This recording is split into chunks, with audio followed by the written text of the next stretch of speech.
I'm going to ask, seems like a Decatur affair now. I'm going to ask Franklin Abbott now to unmute himself. He's a poet, psychotherapist, activist, an original member of the Radical Fairies, I should say the original member of the 100,000 Poets for Change as well. Franklin Abbott is author of 2 collections of poetry and a CD of original music and poetry. His publications include Men and Intimacy, personal accounts exploring the dilemmas of modern male sexuality, Boyhood, Growing Up Male, Mortal Love, Selected Poems, 1971 to 1998, Pink Zinnias, Poems, Stories, and an album of contemporary jazz, Don't Go Back to Sleep, with vocals by himself. His latest collection of poems, My Ordinary Life, is on the way. Pretty admire his poetry. So here, Franklin, I was thinking you'll be here in person, but you're not, I suppose, so you will be zooming in. I'm zooming, Wakas. Okay. Although I probably live as close to Agnes Scott as anybody.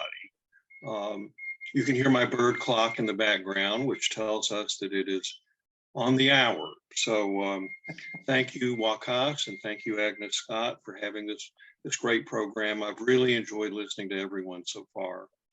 I have 2 poems to share.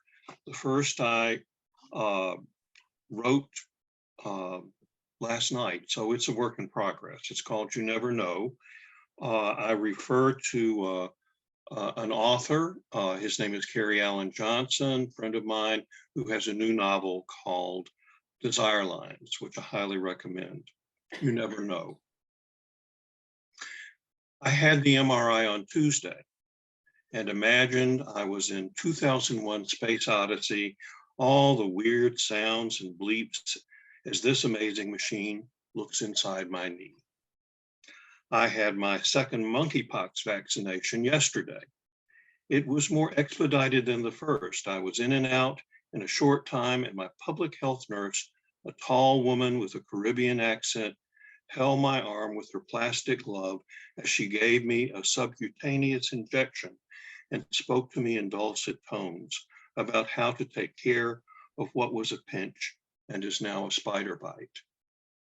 I saw clients and cooked dinner for my dear friend Killian. He's leaving for Qatar next week, and we haven't visited in a month, and so we savored every morsel and every syllable. This morning I saw Dr. Cruz, my knee doc, for the results. My MRI could spy that my X-ray couldn't see, more arthritis inside my knee and some torn cartilage. She asked, does it hurt? And no, it doesn't. And does it keep me up at night? She said, you might not want to run a marathon. And I smiled. I don't run unless I'm chased. I do have resentments. Having avoided sports my whole life long, I have the injury of an athlete, but I know what has gone wrong. Tonight, my friend Carrie was reading from his new novel at my favorite bookstore, Karis, just around the corner, and my friend Craig was his interlocutor. Carrie is a true New Yorker. His style is bold and his book is brilliant. Craig asked all the right questions, and we got to peer through the mirror of time when truth was breath by breath and survival was a wonder. You never know when your number is up. Like in my generation, the draft boards held a lottery. If you live in Russia today, your number is up. If you live in ... your number is up. If you live in an aging body, your number can be pulled. So you put in earplugs, pretend the clarion call is a leaf blower, like a cocktail of denial with a twist, straight up. So I know my knee is okay. No tumor or other horror, just a function of my age. And I know my monkeypox vaccination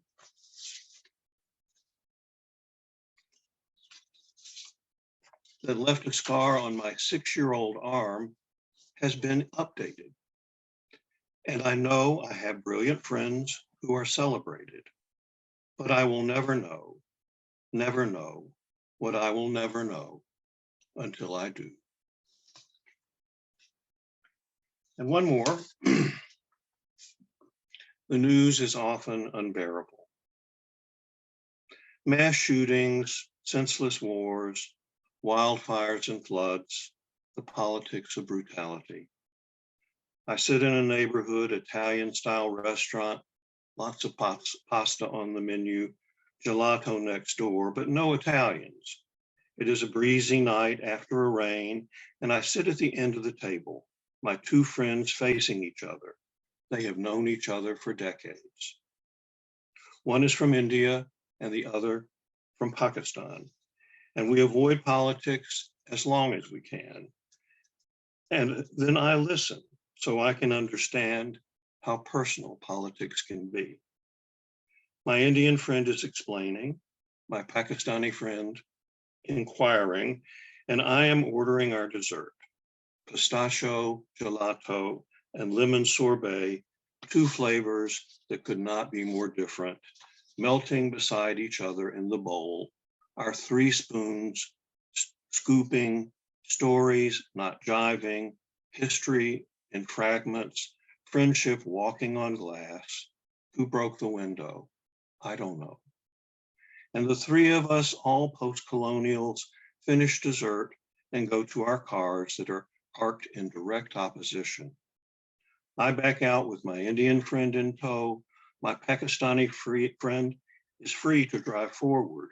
We follow her out into the same cool night, going home to separate places, each with a tiffin of pasta we can warm tomorrow and remember how we sat together with our different stories and ate our dinner in peace. Thank you.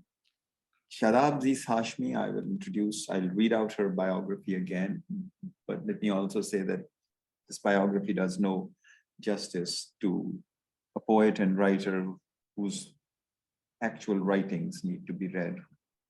It's rich with all kinds of flavors and experiences. A Pakistani-American poet and essayist, is the winner of the San Diego Book Award, Sable Books Hybrid Book Prize, and Nazim Hikmat Poetry Prize, and has been nominated for the Pushcart multiple times. Poetry collections include Kohol and Chalk and Baker of Tarifa. A book, Ghazal Cosmopolitan, is a work of critical and craft essays, lyric essays and original ghazals and qasidas. And I've used this book in my classroom as well. Her latest book, Qom, is a hybrid memoir about childhood in Peshawar, the Pakistani city along the border with Afghanistan during the time of the Soviet War. Seist Hashmi's poetry has been translated into Spanish, Turkish, Bosnian, and Urdu, and has appeared in numerous anthologies and journals worldwide, most recently in McSweeney's In the Shape of a Human Body, I Am Visiting the Earth. She has taught in the MFA program at San Diego State University as a writer in residence. Shadab, please take the mic, unmute yourself. This is your, yes.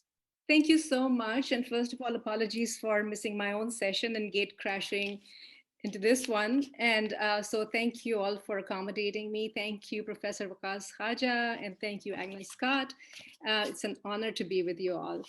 I'm going to read some old poems today from my book, Kohol and Chalk, that came out nearly 10 years ago. And this book has poems that are autobiographical. Some of them are autobiographical, and they're about my childhood during the time of the Soviet war in Afghanistan. And then some of the poems are about the wars that were going on at that time, the US-led wars in Afghanistan and Iraq.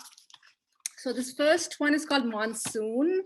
And as you know, Pakistan is suffering from the aftermath of floods, and monsoons mean many different things to us people from South Asia.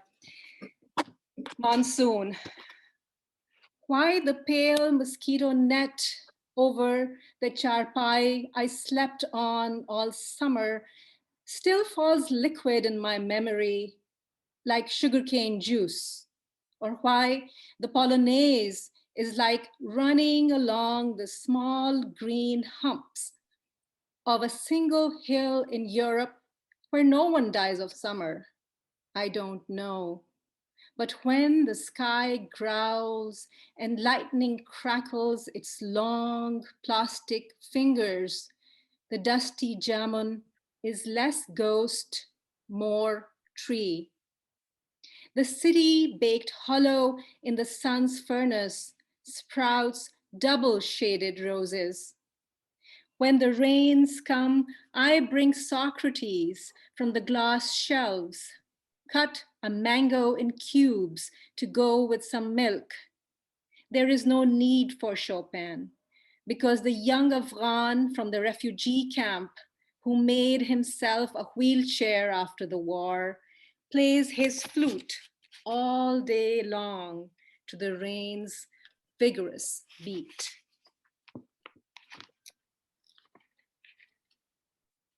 And this one's called bilingual. Many of us are bilingual, and one of our languages is English. Bilingual. In the butcher's window, there were tongues marinating in oils and auspicious herbs. I said, that one with the rainbow.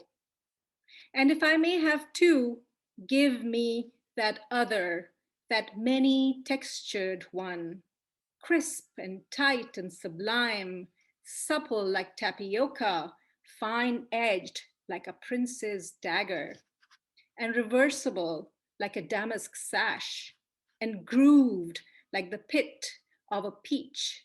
Please.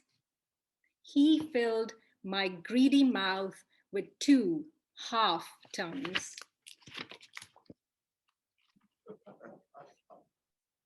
And this one is called It's in Sleep, a Soul Will Know Itself. And as you may remember, we were going through a time of what I call the neo-Orientalism. And so this is really my rant against that. It's called It's in Sleep, a Soul Will Know Itself. I am neither a Persian nor a Mughal miniature, no toothless gazelle, ivory hand fan, sitar tremolo, rose syrup, no tiger hunt, velvet howdah, sweltering divan of poems. I looked, but did not find myself under the desert's backlit, piercing clocks, its lexicon of loss, lures and winds of woven fragrance.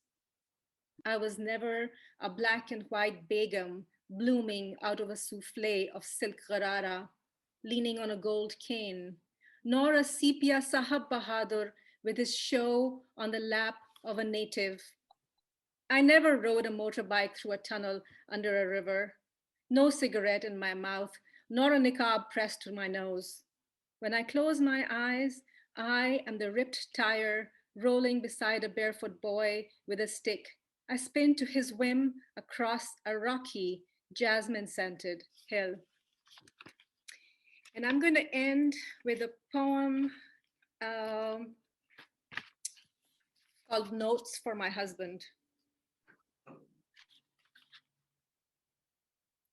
I showed Yusuf to the amethyst morning when he was born. Kettle drums play 4 at a time, each tuned to play its own note.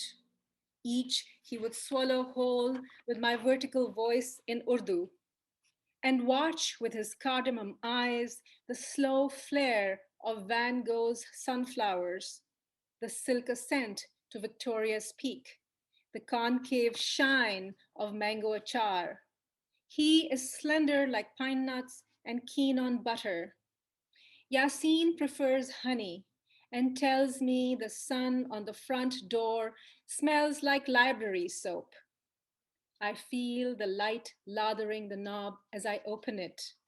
The house is filled with jazz and bagpipes, Iqbal's poems on marble construction paper. We weep in both languages, and anything round is a planet. Thank you very much.